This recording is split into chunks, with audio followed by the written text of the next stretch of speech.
Welcome to Football Sleeps, the aspiring to be viral, well-caffeinated, Georgia on our minds, national championship game-bound weekly YouTube show all about Notre Dame football and the dream its fan base has suddenly woken up in. I'm Eric Hansen, back in my TV clothes and not afraid to end a sentence with a preposition. He's Tyler James, who I think conquered his cold.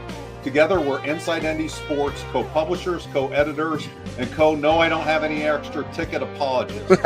On tonight's show, we'll bring you the personnel injury rundown and put into context how that might play into the critical O-line matchup next Monday night with Ohio State. We'll also talk about spin control and noise control and what it really matters in this matchup. Incoming transfers, Notre Dame got 4 over the weekend. Early enrollees, recruiting, we'll answer your questions and savor your compliments. Start filling up the queue. It's Lions, Tigers, and Bears rumors. Oh my, this is Never Sleeps.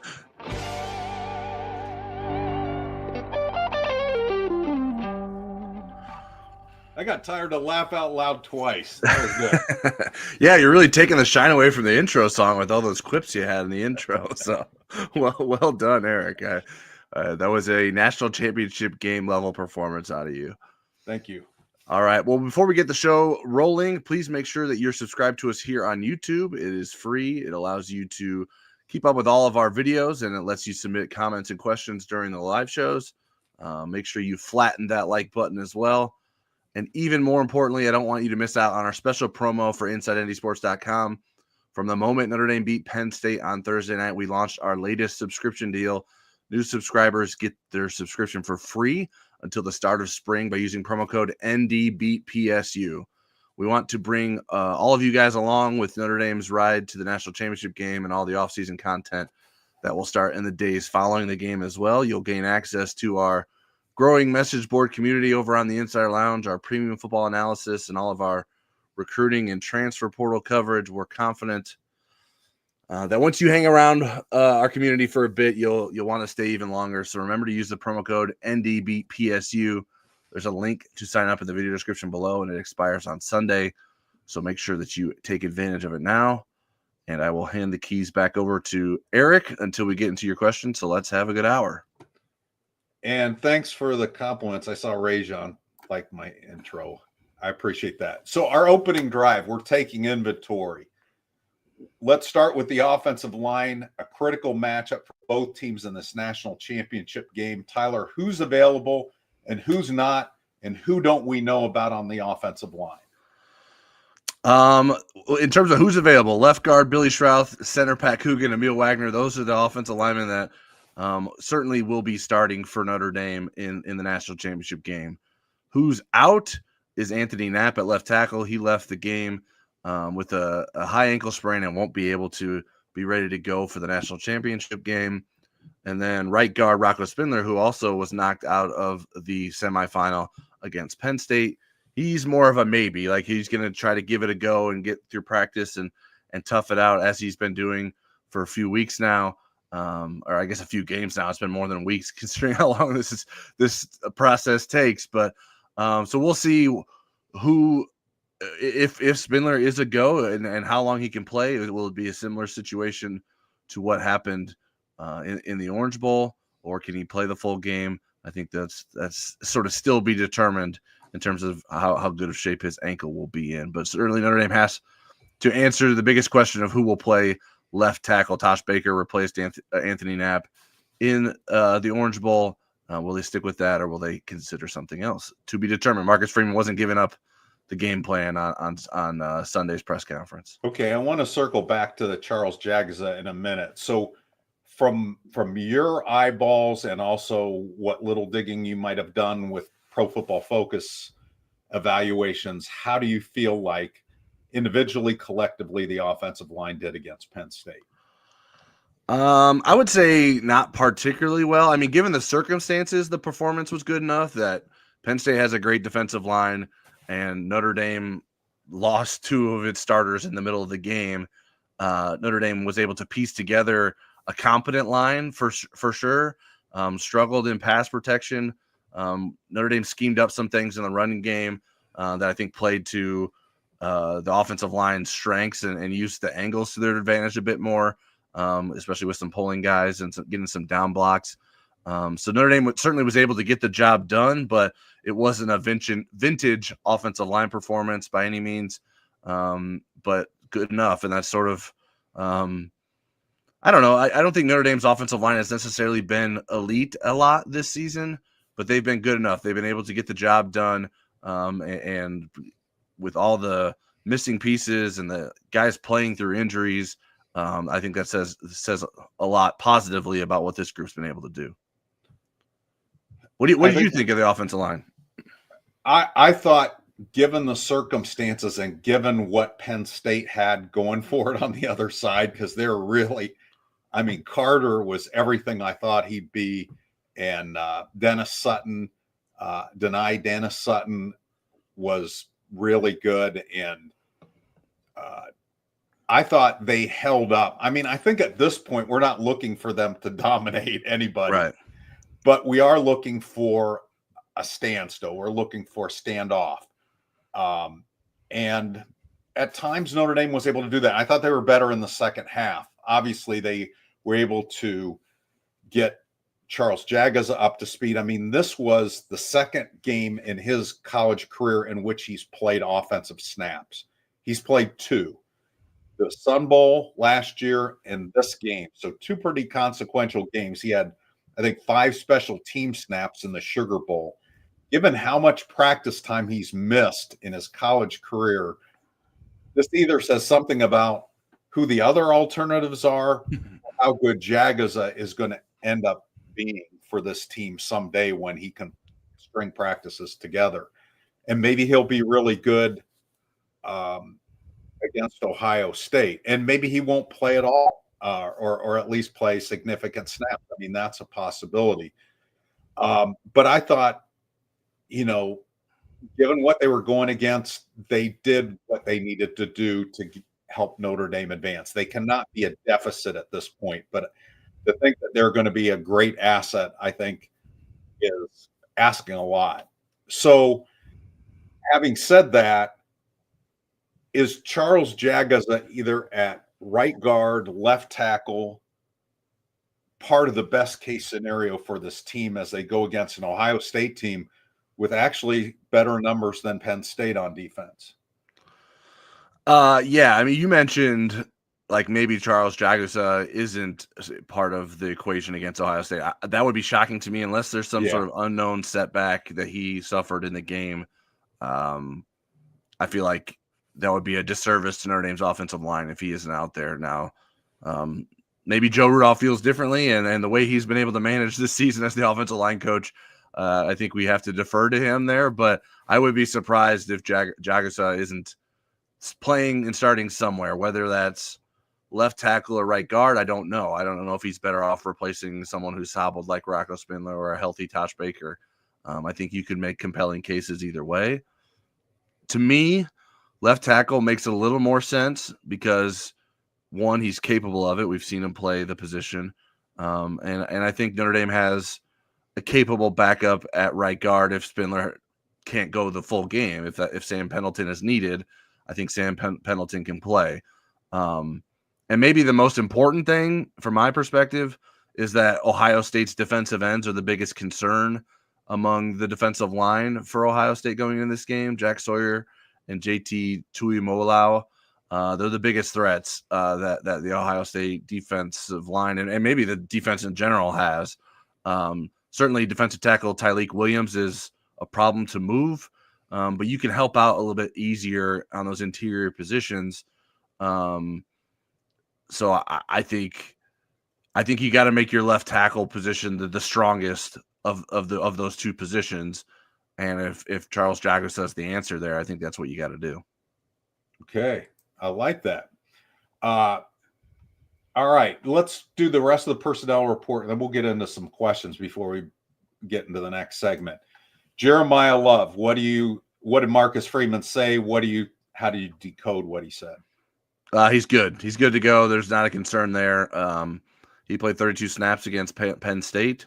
And the fact that he was able to do what he ended up doing in that game, I think makes you even more confident that he's going to be fine. Now, certainly something could happen in the game that changes that. But I think there's little doubting that he's going to play in the game and try to impact it as best he can, and as best as he could was certainly impressive against Penn State. That touchdown run, if you slow it down frame by frame, there's a couple frames where there's no way he gets into the end zone. Yeah, I swore out loud in the press box. Did you really? Yes, yeah. I was like, holy bleep. And I just couldn't believe that he was able to. And that was like, it was impressive the first tackle he broke, and then he just kept going. I was like, you got to be kidding me. What is going on? Like, he's playing on one leg right now. That was incredible. One of the best plays I've seen from a running back probably ever. I mean, it's just great determination, and he willed that football across the goal line. So that's one of the two highlights of press boxes this year. The other one was Bob Morton, and it also involved Jeremiah Love. When he ripped up the 98-yard run, Bob knew that he couldn't cheer in the press box, and he's not used to being up there. And so he dug his fingers into Tyler's shoulder. So did you have to go get that examined? No. That's how he was able to keep quiet. I made it through without any injury. I didn't need an MRI. We did good. That was pretty funny, because that was early on in that IU game, and I was like, oh man, this is a different experience for Bob, and he's doing his best to withhold his passion. But that was a pretty funny moment. And yeah, those are the kind of things that Jeremiah Love makes people do when you're watching him play football. I'm going to address Bob's situation at the end of the show and so forth, so stick around for that. But and for everything else we've got going on. But he's been a really great part of our team this year. Really have enjoyed an expanded role with him this year. Yeah, absolutely. And he almost Wally pipped Tyler this summer. I'm just kidding. But let's move on to Bo Collins. Bo Collins played 7 snaps in the game. What's going on with Bo? Yeah, he's dealing with a calf strain. He's someone that has been dealing with some sickness as well, and he mentioned as much from the Sugar Bowl that he had to get an IV at halftime. But this time a calf strain, he had a wrap on his calf. He played just 7 snaps in the first half against Penn State. So Marcus Freeman seems somewhat confident that as long as Bo Collins can sort of progress and hit the checkpoints that he needs to between now and the national championship game a week from now, that he'll be able to give it a go. But certainly you'd like to have Bo Collins at his best, considering he's probably Notre Dame's best receiver. Although certainly Jordan Faison and now Jaden Greathouse have stepped up when needed in some big moments for Notre Dame. Kingston Viliamu-Asa seems like he's getting back toward the form that we saw earlier. What's your sense? Do you think we'll see more of him, better of him in the national championship game? And how much does Notre Dame need that? Yeah, his defensive snap counts, I think, about doubled from the Sugar Bowl. So that's a good sign that he's feeling stronger and comfortable out there. And yes, I mean, he's a big, like, he had, and his main role in the Sugar Bowl was as a third down guy. He's good in some pass rush situations, but he's a good 3-down linebacker. He can play first and second down too, and was able to do that some in the Orange Bowl. And to give Notre Dame that added rotation, I think, is helpful, especially against a team that wanted to run the ball as much as Penn State did. That was helpful that he was able to do that, and I would imagine he'll have a meaningful role against Ohio State as well. And then finally, Howard Cross played a lot of snaps. What did you think about his level of effectiveness? Yeah, he's continuing to gut it out. He certainly is not playing at his peak, but you commend it. Like, Notre Dame absolutely needs him. Notre Dame has been unwilling to dig deeper into its depth chart at those defensive tackle positions, and Cross is allowing that to happen.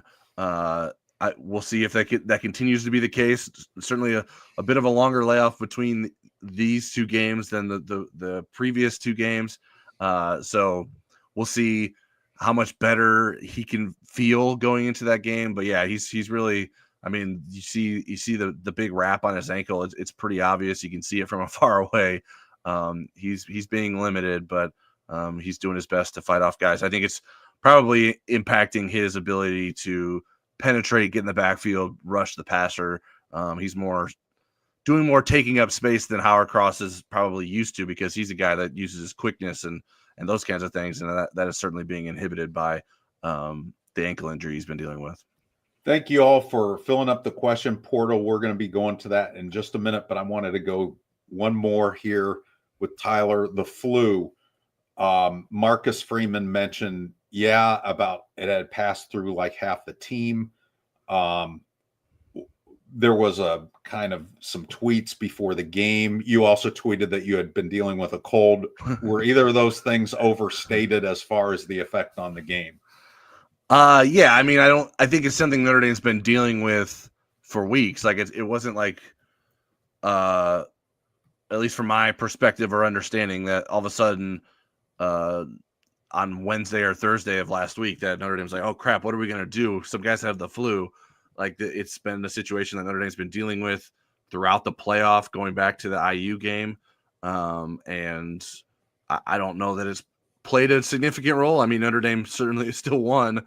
I don't know if there's anyone that doesn't have a flu shot yet that's on the team, but you would think there's been a compelling case made to maybe try to prevent that. But I certainly you want your guys as healthy as they can be, but it's sort of that time of year. There's been a lot of sicknesses going around. I don't think Notre Dame is the only college program dealing with that. I don't know how many people on Ohio State have the flu or don't have the flu, or I don't have a full head count of how many people have it at Notre Dame, though Marcus Freeman suggested that probably about half the team has had it at this point. So that's good from the standpoint of those guys probably aren't getting it again. And so you hope that the other half can stay healthy and not have to deal with the symptoms as well. Okay. Well, I'm telling a dad story here, a fun dad story. It doesn't have anything to do with me being a father. It just has me being old. You can look over the question queue and see if there's any more. So today I was on a podcast. As a lot of you know, I went to a university that starts with the, and the reason why we put the in that is so that we can prove to the world that we know how to spell two words, the and OHIO. Anyways, I was on a podcast today and these guys wondered if I had a lucky Buckeye. And I actually had an old man that gave me, older than me, that gave me a Buckeye way back in 1995 as I was walking into the Ohio State Notre Dame game in Ohio Stadium.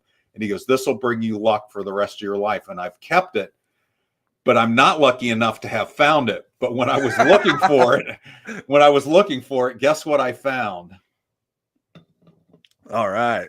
A Dump Davy bumper sticker. We need to raffle that off.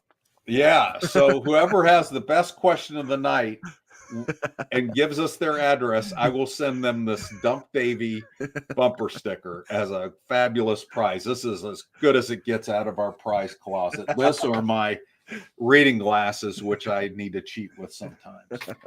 Okay, are we ready for questions? Yeah, I got some questions lined up here. Jeff Stevens says, "Do you get to see any practice before the game?"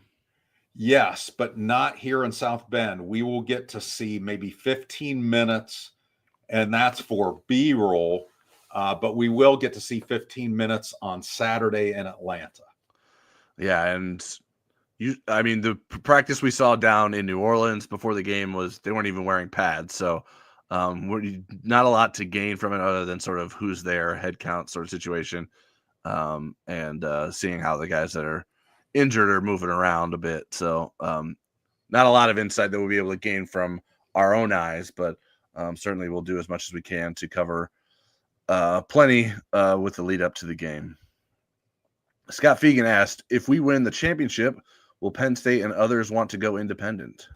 You know, I was talking to Dennis Dodd, who does our podcast, kind of a regular on our podcast from time to time.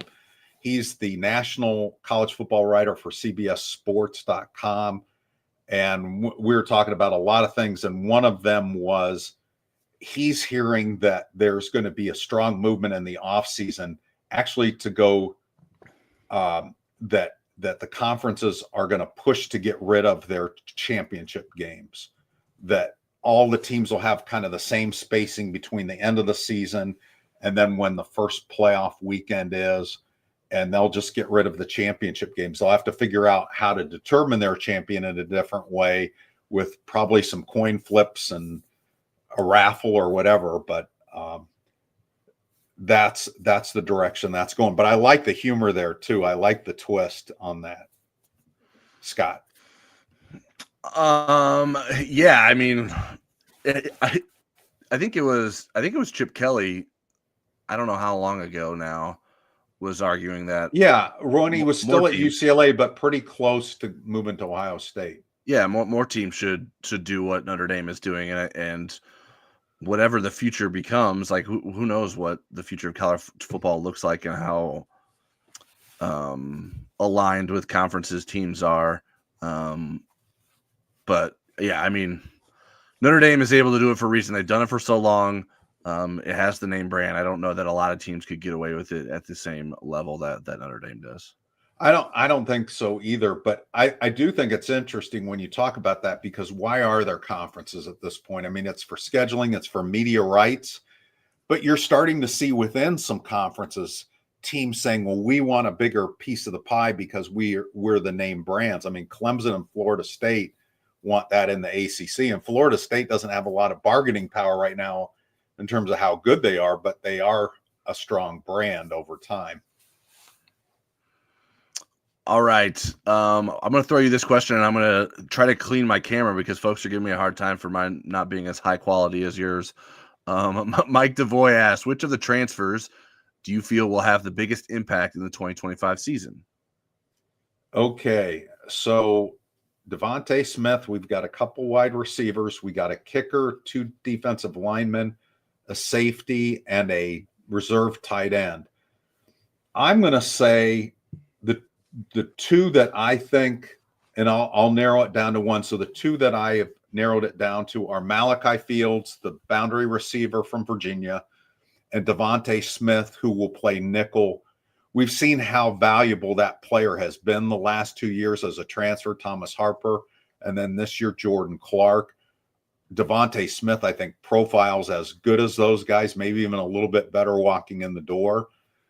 So those are the 2, and I'm going to lean towards Devontae Smith just because of his role, but I could see Malachi Fields being a very impactful receiver. Yeah, I think Fields would be the leading candidate there. Certainly Noah Burnett as the kicker. I mean, he's going to be, like, assuming he is able to win the job. And then he can get his field goals to curve, and he can get things on track like Mitch Jeter did this season. I think, like, he could certainly play an important role for Notre Dame next season. But Fields would be my guess. I think, I mean, Notre Dame would like, either the defensive tackles to play a significant role for Notre Dame. That's why Notre Dame was in the defensive tackle market, because it needs that going into next season. So I think Dawson would probably be the one you would guess would be a better impact. The one coming out of Louisville, 6'2", 305 pounds. But I think Fields is probably the best bet and has had the best career. Although you can't really underestimate the nickel backs that Notre Dame recruits out of the transfer portal, because they've had pretty good success with those guys in recent years. The one thing that's interesting about Elijah Hughes, the kid from USC, is he's a sophomore going to be a junior, and Notre Dame has not taken, I don't think, anybody that profiles like that. Not even Alohi Gilman. Alohi, I believe, had just finished his freshman year. Same with Amir Carlisle. I mean, pre-portal. And the fact that they would take, and now this kid was an amazing student coming out of high school. He had Ivy League offers in addition to Power Conference offers. But it is interesting if that door is starting to open for a guy that's a sophomore going to be a junior. I think that's where that's significant. All right. We got one from Scott Fegan. Each week we've had a different MVP on offense and defense. Understand that Watts and Riley Leonard are always up there, but who needs to be the MVP next week for Notre Dame to win? Christian Gray, Leonard Moore, Jeremiah Love, the entire O-line? Somebody unforeseen. That's what it seems like it is. The mystery player. I would say, if Riley Leonard is the most valuable player on the field on offense, that means the offensive line did its job. I'm gonna go and say kind of a predictable one. I'm gonna say Jeremiah Love on offense, and on defense, I'm gonna go with. It's hard to narrow it down to one person on the defensive line. So I'm going to go away from the defensive line, even though they got to stop the run. I'm going to go with Leonard Moore. I think Leonard Moore, because he's one of the best run support cornerbacks in all of college football. Yeah. And he'll also have a very difficult matchup with Jeremiah Smith. Yeah, I think those are probably good picks. I think you could probably go with one of the safeties, Xavier Watts or Adon Schuler, because they'll be asked to help with that coverage and then also help in the run game. One of the things that hurt Notre Dame against Ohio State last year was a long run by Travion Henderson that Xavier Watts could have made the tackle but was unable to make the tackle. And Notre Dame needs to avoid long running plays from Ohio State. If you watch the Texas game, which I didn't get to see a lot of, I saw mostly highlights because I was traveling during it. But you can't let Ohio State break loose on a long run. They're too dynamic at receiver to then also give up the big plays to the running backs as well. So I think a safety like Watts or Schuler could be MVPs as well.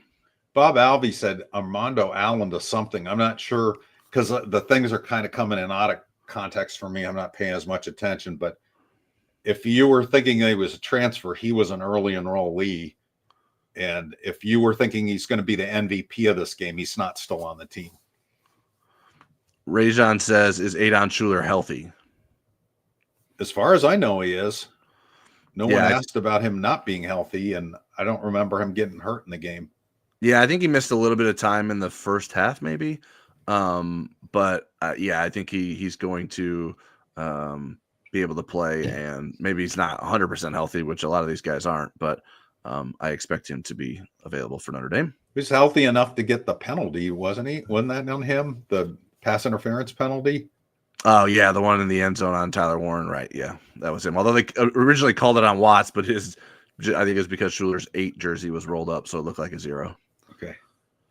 Outbound asked, does Gerby Lambert get a serious look for this game? No, but I'll tell you what, I was I did a story on the early enrollees, and he came to mind, and I'm thinking, where does he fit on next year's team?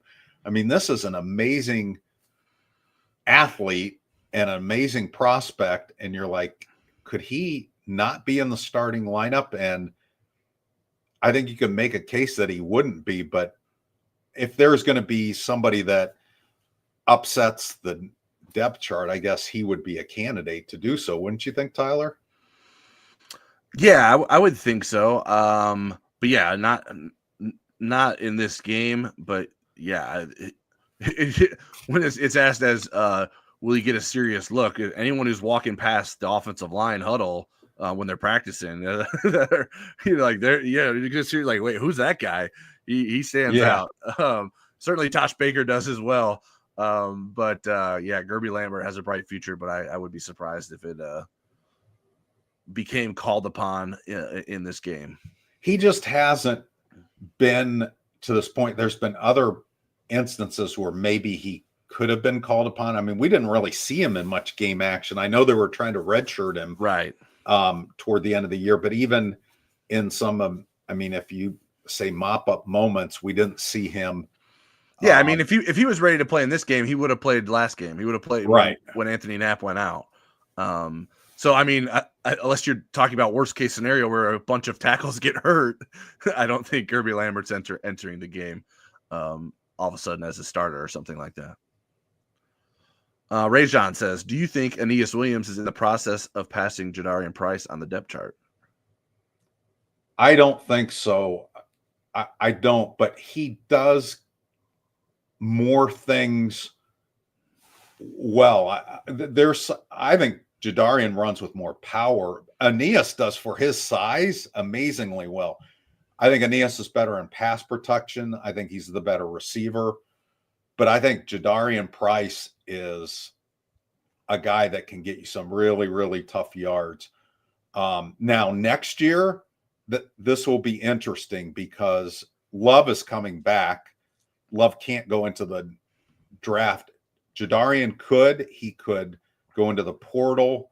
Aeneas and him could battle. And then you've got some other really good running backs too. Kedron Young is really good. And he gives you a different body type. He's going to be in the mix somewhere next year too. So, but I think it's a good question, Rajon. Yeah, I think it would. I don't know that he would like flat out pass him. I think they could be even in terms of sharing the number 2 reps. But I don't know that he would necessarily pass him, and that ends up in Williams getting more snaps because he is more of the third down back. I do wonder if Jeremiah Love like next season plays more third downs than he did this season, and is given even greater workload, or how Notre Dame manages that. But Aeneas Williams has certainly impressed. I mentioned it several times throughout the season that every time he's out there, he seems to get the ball and make plays or pick up 8 yards, and played a huge role in the Penn State game. That cannot be understated.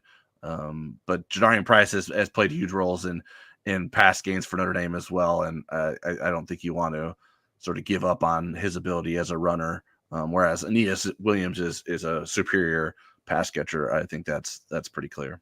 Where Aeneas first jumped out to me was in August, and you might have been watching the same drill. They were doing pass pro drills, and KVA was just pulverizing anybody that was trying to stop him. And Aeneas Williams had 1 or 2 reps where it was a standoff, and Aeneas might have even won a rep. And I was like, "Whoa, let's bookmark this and come back to this later in the season." Yeah. Where's the question? Oh, I didn't start. Joe Long, or no, it wasn't Joe Long. He said Aeneas Williams was a spark. That guy always delivers. Rajon asked, what were the snaps last game for the running backs? And unless you know that off the top of your head, Eric, I'm in the process of looking that up if you don't know it. I don't know it off the top of my head. Okay. Jeremiah Love played 32 snaps. Aeneas Williams played 27, and Jadarian Price played 17. So there you go. The running back. That's significant. And Aeneas Williams was really productive. I think his grade was one of the higher offensive grades of all the players. Yeah, I think the success that Williams and Love were having in the second half, I think really limited Price's snaps in that second half of the game. We just asked a Rajon question. Bob Elvey says, where will the team be practicing in Atlanta? The Falcons complex supposed to rain this weekend. It was a TBA thing as far as our media schedule was concerned. Yeah, I don't know. I mean, certainly at some point they'll get access to Mercedes-Benz Stadium to practice, but I don't know. I mean, Notre Dame's getting down there on Friday, so there's not a lot of heavy practicing that really goes on that close to the game. When you talk about Saturday and Sunday. But I'm not sure where they would be on Saturday. They have not given us that information. And Aeneas Williams ended up being the 4th highest graded player on Notre Dame's team for that game. All right. Scott Fegan says, who does Notre Dame need to bottle up the most?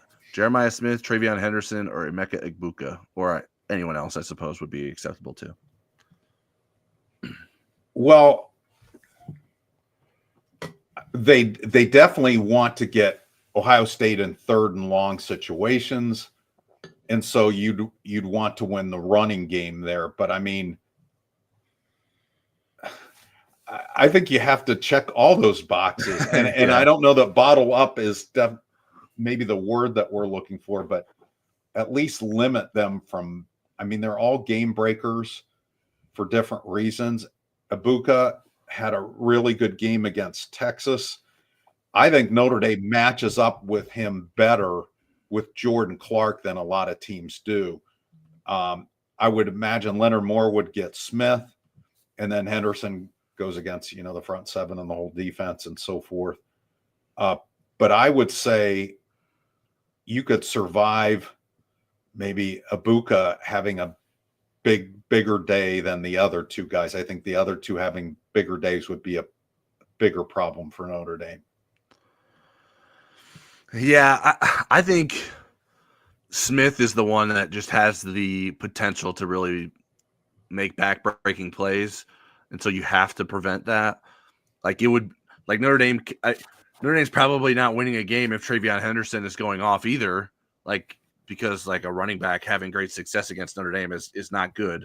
Like even if you're stopping the pass, if the running back's or if he has a big long run like he did last year. Right, exactly. So, or against Texas even. And so like bottling up, I think in terms of preventing big plays, it will be a big key for Notre Dame. Like it's okay if Jeremiah Smith gets catches. It's okay if Henderson gets some yards. It's okay if Ibuka gets yards, but make sure they're not converting third downs. Make sure they're not getting big plays. And that's the path to victory. I don't think you're not completely shutting down all those guys. There's just too much talent on this Ohio State offense to completely shut everyone down. But you have to come up with big stops and big moments. And it's going to be a collective effort in doing that. Ed Straub says, do you think there will be any adjustments for interior defensive line in terms of snaps for each player? I don't think so. I mean, I think you're going to see a lot of Cross, a lot of Heinisch, and a lot of Gabe Rubio. And not many other people after that. I mean, right. Unless somebody gets hurt, I don't think you're going to see Armel Mucum or Sean Sevillano Jr. or anybody else on the roster. I think they've committed to going those. You may see some packages where a Viper kicks inside or but I think that's what you're going to see Monday night. Yeah, I agree with you there. I don't know. If there were other answers, we would have already seen them. I don't think there would be holding it back for the national championship game to make someone's grand debut at defensive tackle. All right. Harbor Candy Sopery says, what's going to be the key to Notre Dame beating Ohio? Well, there's a long list, and I will narrow it down to three things. Winning the running battle, which they didn't against Penn State overall, but they did in the second half. They won that 101-63, and that's when the game shifted. Notre Dame is 29-3 under Marcus Freeman when they won the rushing battle. Win the turnover battle. Notre Dame is 18-0 when Marcus Freeman wins the turnover battle in his game. 18-0, 10-2 when it's even. So I think that's big. And Notre Dame has been the better turnover margin team this year. And for me, the third thing is win all the little things. Field position with punting, having a better kicker, better in all the special team stuff, and better on fourth down. Yeah, I think a lot of those little things are going to be are big for Notre Dame. Like you have to be great on third down, be better on special teams, force turnovers. Because I don't know that there's a lot of like head-to-head matchups that Notre Dame has obvious advantages in. Notre Dame's best, I think, part of the team is its secondary. And Ohio State's best part of its team is its wide receivers. So that is going to be a big matchup. Obviously, whoever wins that is going to play a big role in winning the game. But Notre Dame's secondary can't do its job alone either. It needs a pass rush.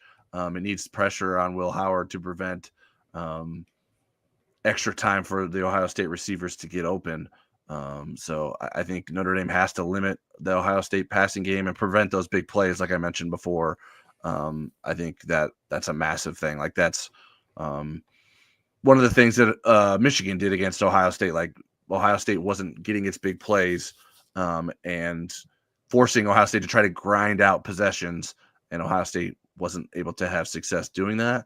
And Texas had some success, and some of it was self-inflicted on Ohio State's behalf, where they kept committing penalties and hurting themselves. And so if Notre Dame can play clean and hope Ohio State plays sloppy, that would be another thing that could help Notre Dame pull out a victory as well. On the year, Ohio State is the less penalized team, and by a pretty good margin on the average. But that can change in one game. The Yeah, SEC is going to be the officiating crew for those who look at those things. And it changes when you're playing a team that's more your equal, right? Like Texas is a better measurement of what Ohio State should be measured on in terms of going against some of the teams in the Big Ten, even though the Big Ten is having a good year. Like Nebraska, but it was top heavy. It didn't have a strong middle class, right? So like, just because Ohio State didn't commit a bunch of penalties against Nebraska, now maybe they did. I'm just pulling a random Big Ten team, one that they beat by 4 points. That doesn't mean that Ohio State won't commit penalties in this game. All right, Mike DeVoy says, who will lead the Irish in receptions? Does anyone catch more than 5 passes? Well, the last game on radio, I predicted Mitchell Evans would have a significant role, and he did. I haven't studied their defense. I don't think this is a Mitchell Evans game as much because of Ohio State's linebackers and safeties are a pretty difficult matchup. I'm going to go with Faison. Yeah, predicting this is one of the hardest things to do as it relates to Notre Dame football, in my opinion, because it could be Bo Collins, it could be Mitchell Evans, could be Jordan Faison, it could be Jaden Greathouse after the last game that he just had. It could be Jeremiah Love, or Aeneas Williams for that matter, with the way he caught the ball. So Notre Dame is not predictable in that way in terms of who is going to get the football. I think Evans is starting to warm up, and Notre Dame likes to take some easy throws to him that no matter how good your safeties are, like they're not preventing a 5-yard out necessarily to Mitchell Evans. So Evans might be my pick there, but I would not feel confident about picking anyone because I think it could be any number of guys for Notre Dame. And I don't know that whoever leads them in receptions probably isn't. If it gets to 5, it's probably not much more than 5. Okay, I got a fun trivia question because I was just thinking about somebody on Ohio State's team. So I did an early enrollee story today, and this is the 3rd largest class of early enrollees. The 2nd largest was the 2021 group with 14. Of those 14 guys on that 2021 early enrollee list, how many are eligible? How many are on roster to play in the national championship game on rosters? So that should give you a clue. Yeah. So Lorenzo Styles is one of them, right? Right. I just need a number though. You don't have to. Yeah. Right. So how many beyond Styles? Maybe 2 more. I'd say 3. It's 5 total. 4 for Notre Dame and Lorenzo Styles. Who do you know? One of them is Buckner. I will tell you in just a second. Okay. I'll Phil while you're doing that. Outbound asked, does the offense empty the playbook since there are no more games? Yeah, I would have like you're not holding back plays in your playbook when you're in this game, but also you can only run the plays that you're good at. I don't know that Notre Dame has a lot of things that it hasn't done that it's really good at this point of the season. They've had to win some tough games to get to this point. Now maybe there are things that Notre Dame hasn't used as much that they feel will be better executed against an Ohio State defense. But yeah, I mean, there's no sense in holding back, but I think Notre Dame's not going to be all of a sudden a different looking offense probably than it has so far this season. Okay. Here are the 4 for Notre Dame: Tyler Buckner, Mitch Evans, Rocco Spindler, and Gabe Rubio. And the guys that will not be playing for either team are Ron Paulus III, Kane Barong, Blake Fisher, Caleb Johnson, Ryan Barnes, Philip Riley, Justin Walters, Devin Apuy, and Will Schweitzer. So Fisher's the only one that's gone on to the NFL from that group, I think. Correct. If I remember those all right. Yeah, I do not think Will Schweitzer is there. No, he's not. I think I saw him. I don't remember who he had a photo. Someone on Notre Dame's team posted a photo. It might have been Mitchell Evans from after one of the games recently. So he's still around supporting the Notre Dame football program. Nobody from the 2020 class is in the NFL yet either. All right. Early enrolling. Rajon asked, what do you think of college football going to a 5-year eligibility rule? Yeah, that's something that's being discussed, and I think what's the Vanderbilt quarterback's name? Diego Diego Pavia. Pavia. He had a lawsuit from his years at junior college, and that kind of opened the door up to the NCAA talking about this. And I don't know. I mean, we have a lot of it. We've had a lot of it for the last few years because of the COVID exemption. Mm-hmm. I kind of liked it, but I also was kind of looking forward to going back to the old way because we're almost done with those. I don't have a problem with it. I don't know that I have. I think would need to study it more or have a beer and study it. Tyler, what do you think? Yeah, I mean, it seems like something that would be beneficial for Notre Dame, right? If guys get 5 years of eligibility blanket wise, like that means guys are going to graduate and more. The grad transfer pool would remain sizable, which it is starting to shrink Right. now. So I don't really know like why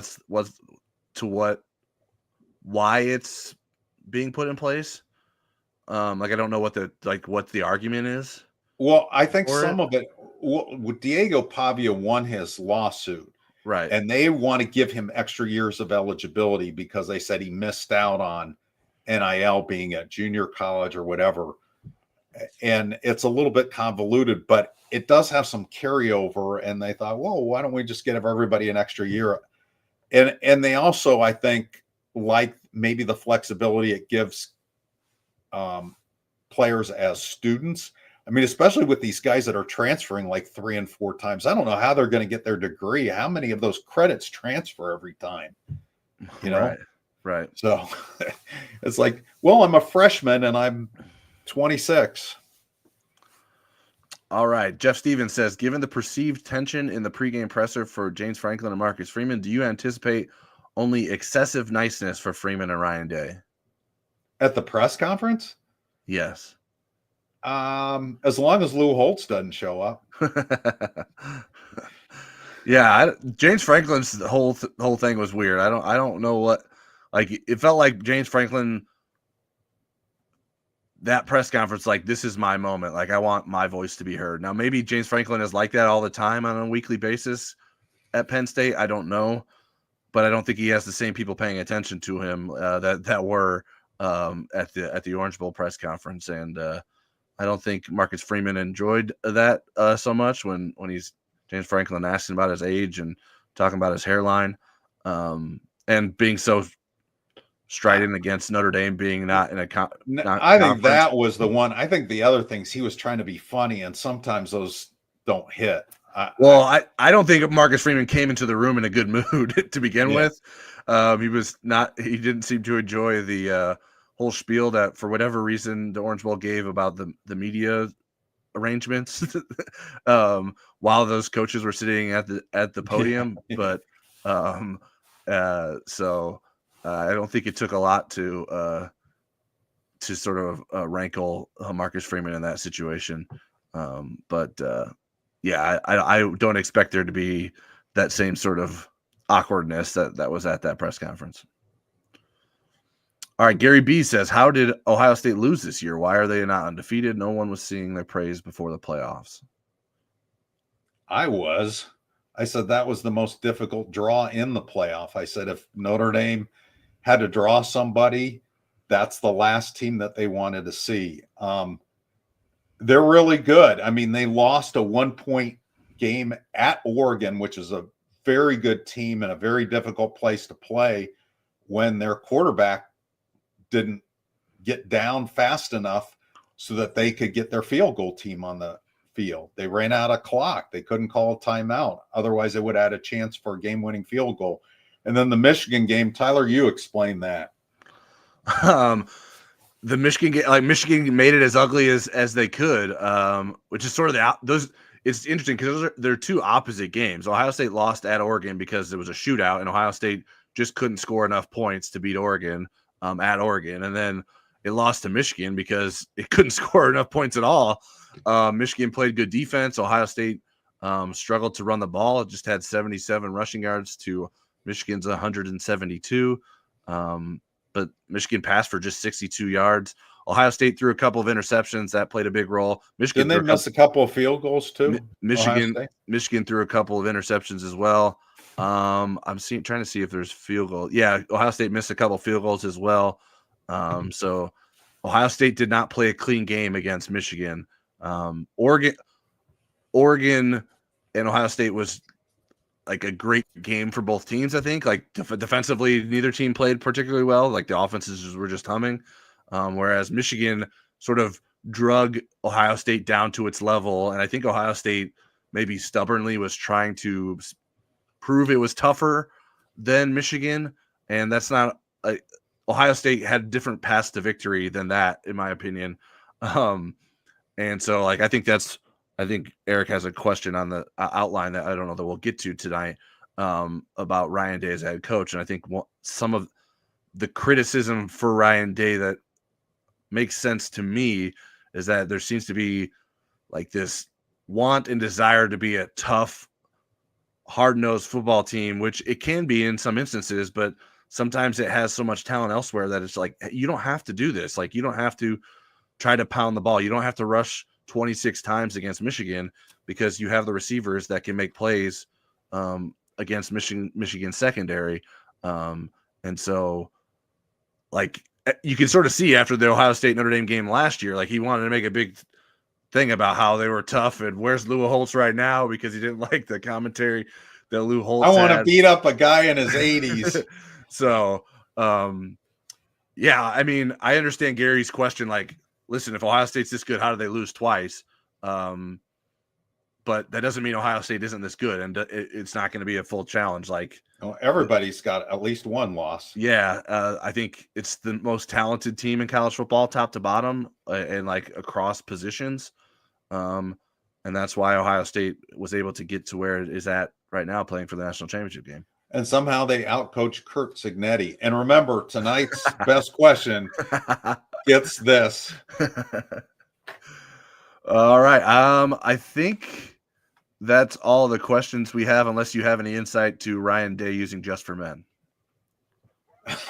No, I don't. I have no idea. I know I don't. It's not working. Okay. Let's see here. So what do you think? What do you make of this Chicago Bears thing?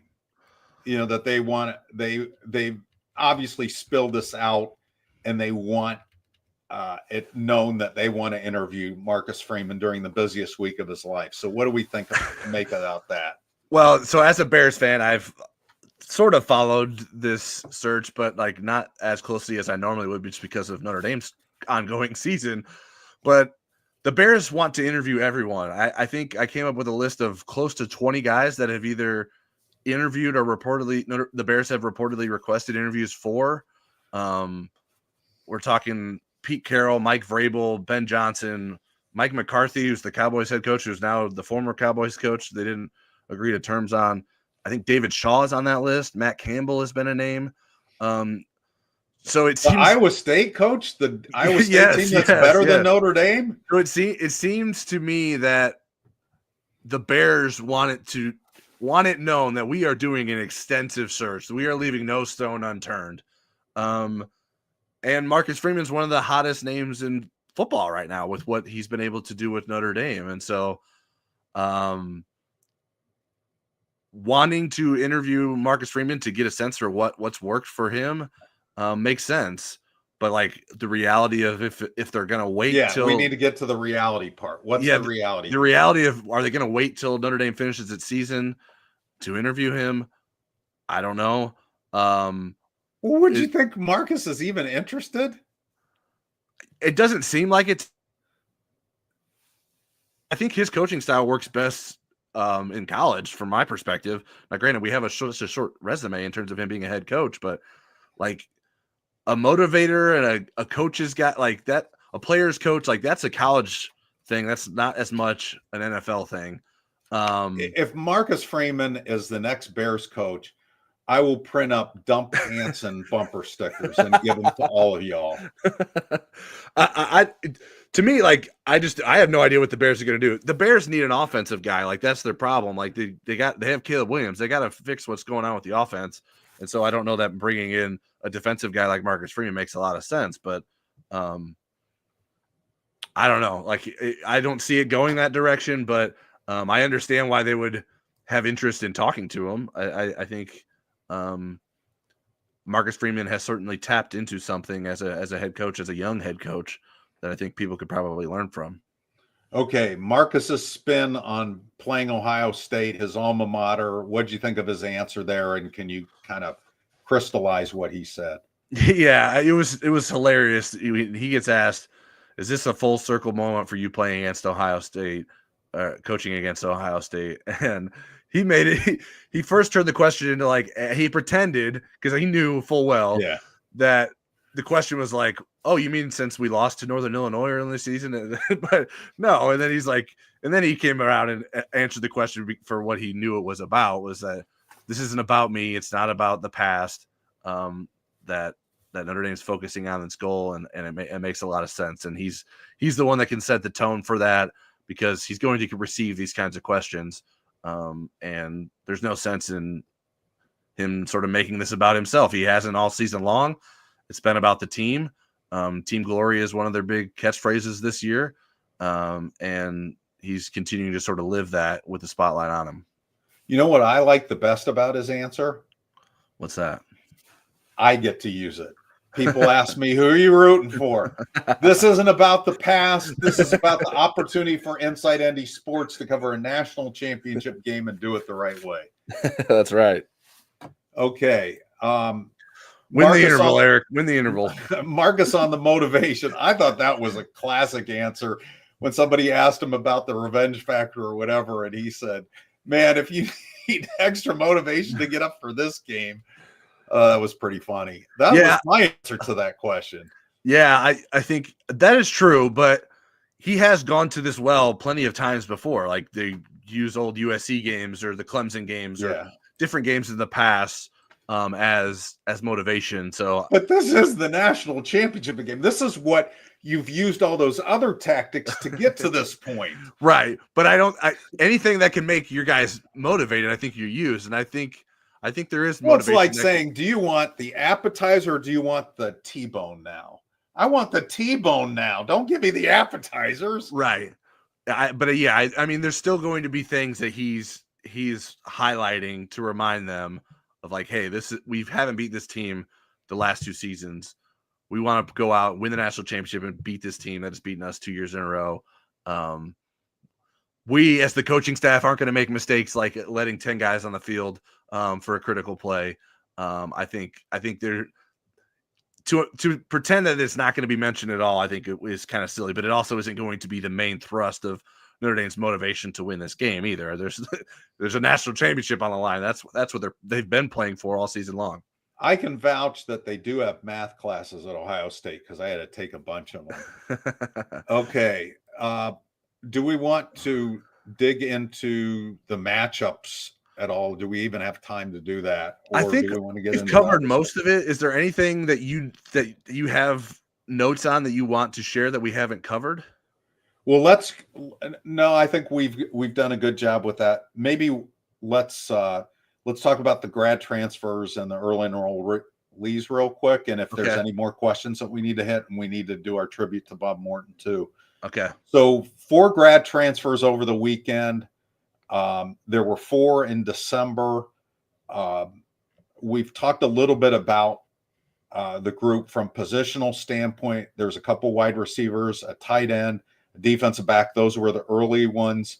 The ones this weekend, a safety, 2 defensive tackles, and a kicker. Do we think there will be more in the spring signing period, or do you think this is it for Notre Dame? 8. I would imagine there will be more, and I wouldn't rule out them adding more before spring. Like maybe it's someone who's finishing up their next semester and does something like Bo Collins or Rod Hurd did that hasn't been in the because there's still going to be guys that haven't been in the portal yet from these playoff teams that are just finishing up their seasons. So there could be some guys there that Notre Dame may be interested in.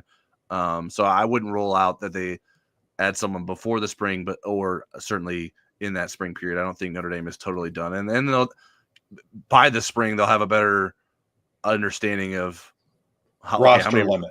roster limits, and then who from Notre Dame is still sticking around. Okay, early enrollees arrived. There were 9 new ones. There's 4 that have been working out with the team, that have been playing scout team. These guys that came in today, that started classes today, they will not be practicing with the team. They will not be doing anything football related with the 2024 team except cheering for them. But they are going to be starting their winter workouts. They're going to be on a different track than those other 4, and then this current team that's finishing out its season. Anybody of note that you're really eager to see in this group of 13 total that are taking classes now?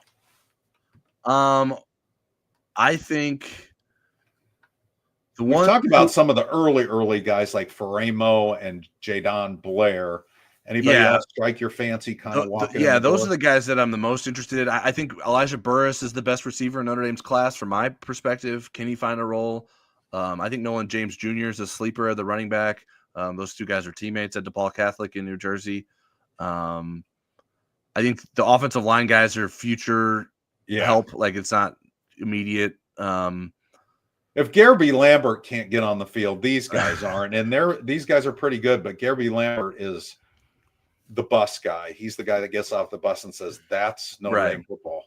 Yeah, so in terms of like immediate help, I don't know that there's a lot of guys on this list that are that compelling. Creed Thomas is interesting to me, but I'm not sure if he's best at cornerback or safety. And certainly cornerback needs some more depth, but also there's not a lot of playing time available in terms of being top end guys at cornerback. And there's 2 really good ones coming in June, and Dallas Golden and Mark Zachary. Yep. It's hard to say which is the best of them. I mean, it would seem it would be Dallas Golden and Mark Zachary, but Ben Morrison wasn't. And we didn't expect that, no. And Leonard Moore, I don't know that we thought there was a big difference between him and Carson Hobbs, but there is now. I mean, at this point in their careers. Yeah. I mean, there's a big difference between Leonard Moore and pretty much every freshman cornerback in the country. Absolutely. Okay, what about recruiting? Is there anything of significance going on in recruiting? The Notre Dame's continuing to put together its junior day list for January 25th, so that'll be the weekend after the national championship game. That'll be Notre Dame's first big recruiting weekend for the 2026 class. We'll continue to cover who's being added to that list over on the Insider Lounge.